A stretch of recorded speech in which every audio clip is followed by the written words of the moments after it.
Morning, guys. Welcome to the Trade for a Living podcast. My name is Rudo. I'm a full-time stay-at-home crypto trader and investor.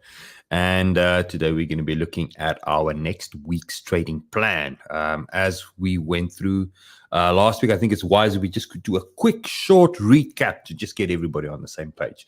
So let's quickly have a look at it. I explained to you last week how the market has these waves and it can navigate itself or trade within these ranges. I showed you guys last week how the market also has around 4 p.m. my time, which is, I don't know where you're at. I'm UCT +2. We tend to see these big moves occur in the market. So it's a really good time to then kind of get yourself into the market or build a position and wait for that time zone to kind of play out. And the last thing that I said to you guys, Thursday's latest stream was that I want to see the market slow down now, because the worst thing that we can do is create a CME gap.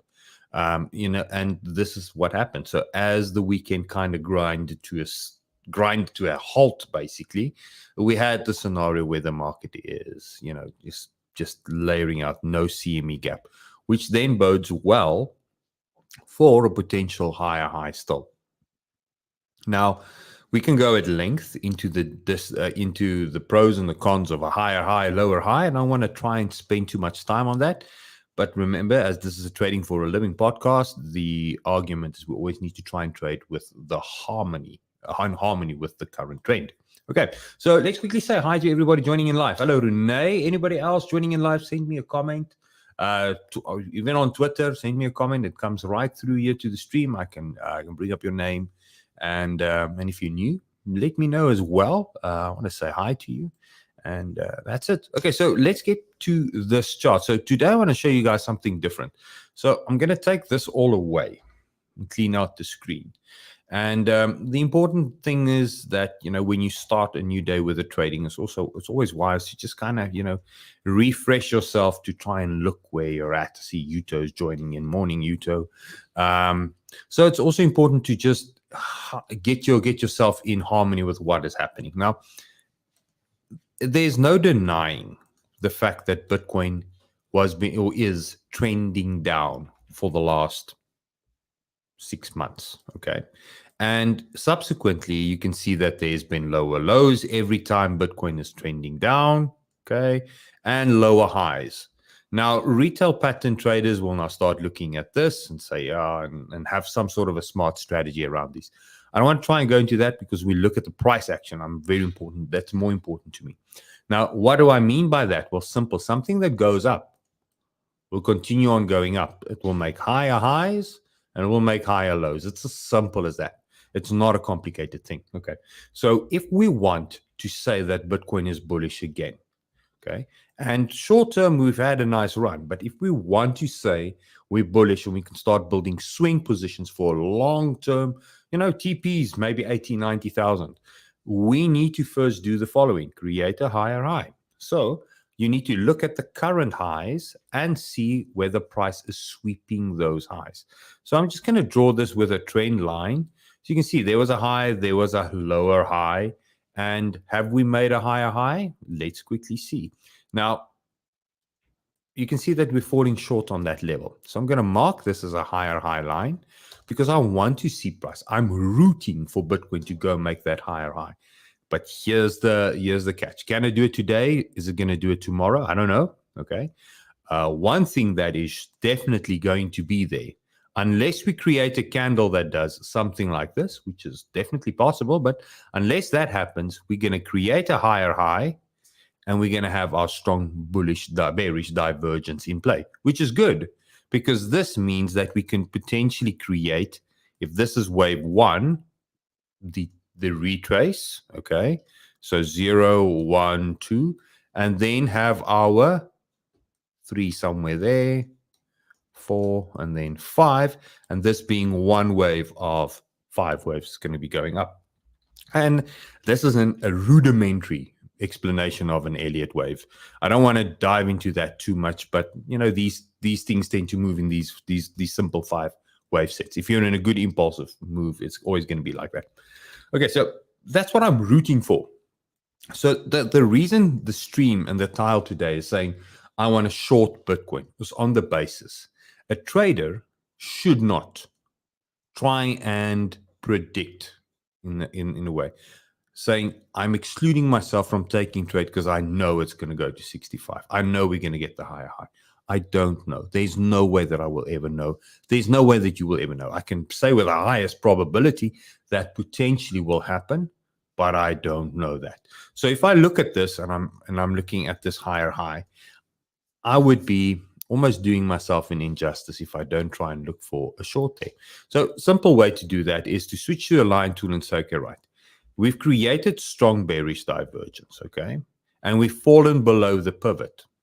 You know the rule, okay? Let me just remind you of the rule and move that back to where it's supposed to be, okay? When you have price making a higher high and the RSI making a lower high, that is strong bearish divergence, okay? And it's okay, you remain bullish unless price falls below the first pivot of that divergence.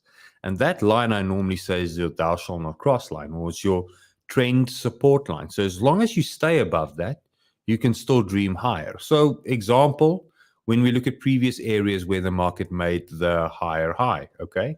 So there's a 4-hour scenario. We made a higher high in price, okay? There's the higher high. There's the lower high, the RSI, and you want to see price stay above it. If it doesn't, you're in for a retrace, okay? There's more scenarios where you had the higher high and price stayed above it, okay? So until that does happen, until we lose this area, you know, you kind of need to think that there's going to be more. And because we've lost that area, you need to now think that there's going to be more downside, okay? And this then brings the following thing in.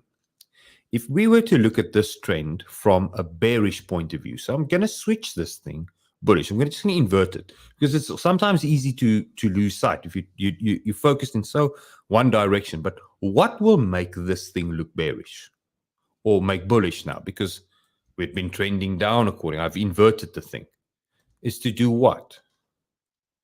Is to actually go make a higher high. Simple as that, okay?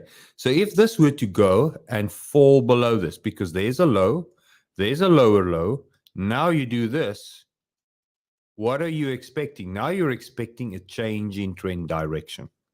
So in short, today's stream is actually very speculative because there's nothing. We're kind of in the middle of the area. The move just played out. Now the statistical probability of where the divergence would have occurred, I normally use the my Gann fibs to kind of define that. I call that strat 1 on the RSI. Take it from the low to the high of the move and then pull it over to where you think the divergence is going to occur, meaning that the RSI is already down there. It's almost going to be like a no-brainer. And then you enter the short at that area between those lines with the TP there. So it's weekend, I didn't enter the short, so I'm not in that short, but that's how the setup would have met. So if this was going to happen today, that's where I would have gone for the short. Simple. Okay, so we have that scenario playing out. I want to wait to see if there's a lower low. Okay, it's as simple as that. Once we have that lower low, when it comes back between this area, we will typically then generate another short trade to try and trade this thing down lower. Every good move does have a little bit of, does need to have a good retrace. Now, here's the last part. From a measured move approach, guys, this is actually very old school technical analysis. This is the high. You can define it by the RSI low to the high, okay? This is the high, and this is the high. You would expect that price will still find a way to go and reach to that level. So from a measured move approach minimum, there is still the potential that we're going to see 65. And that's the hope. Because if we look at this from a daily point of view, and this is what I'm going to close off on, okay? If you look at this from a daily point of view, the market has been unsure over the weekend, which is rightfully what I wanted to see, okay? So now what would trick the market is to do something like this. You see, the market was unsure, and then it swept the high and then turned around. So I need to see the same thing. So hopefully during the day somewhere, a little bit of momentum comes in. We do that. and then I will still look to short the market, but now I would look to short the market with a short-term, short trade in mind. If it never happens, and that's why you're going to have to take the market as it is. So if we get that short setup right there, I will short the market with a betting mind that we're going to go do a what? We're going to go make a lower low because the trend is still down. Simple as that. Okay, guys. So I hope I made sense. I mean, I always try and put it in as simple as format as possible. My mouse can jump around if I want to press buttons on it. So let's just clean out all the scribbles. If there's any questions, let me know in the comment section. I can always look to answer that. If there's anything else from those joining in live, I'm not going to do any chart requests today. That will be something that we can do in the afternoon stream. When I look at spot crypto, then we can do that. Hello, Mart.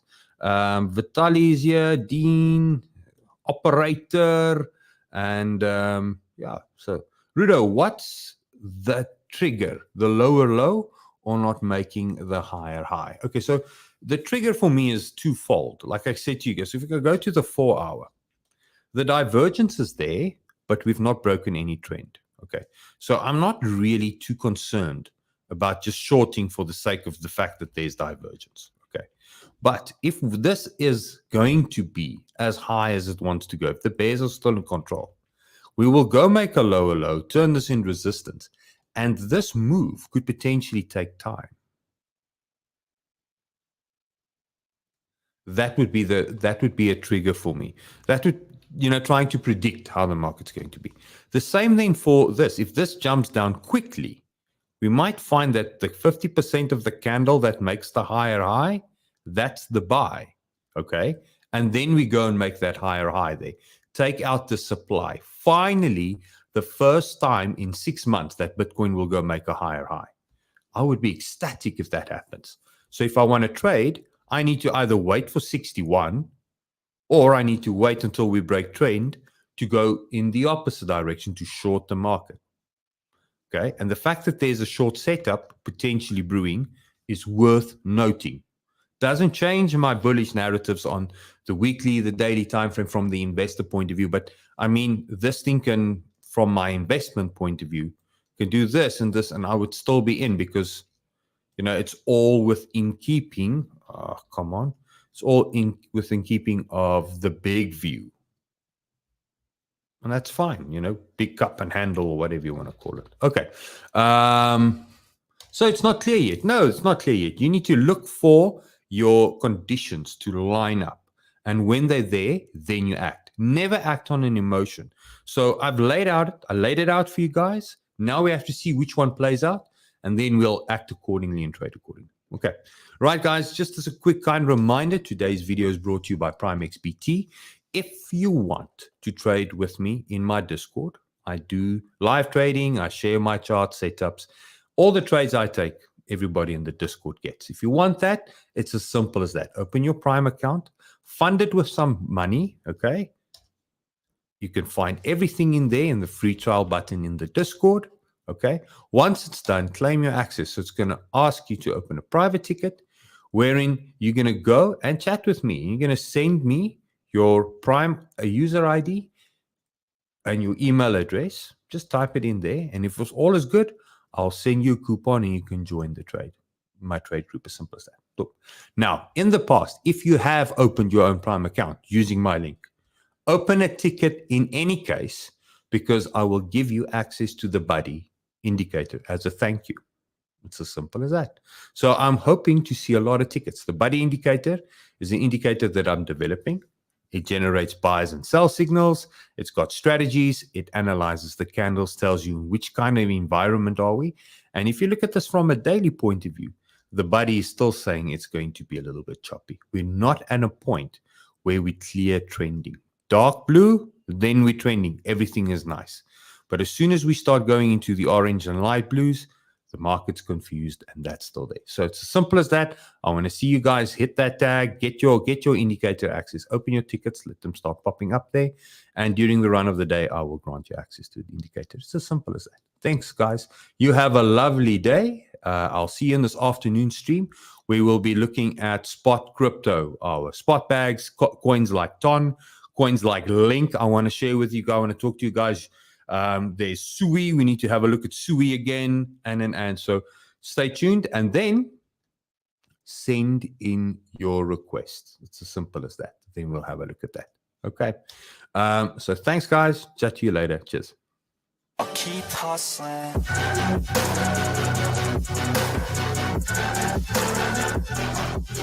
Subscribe now.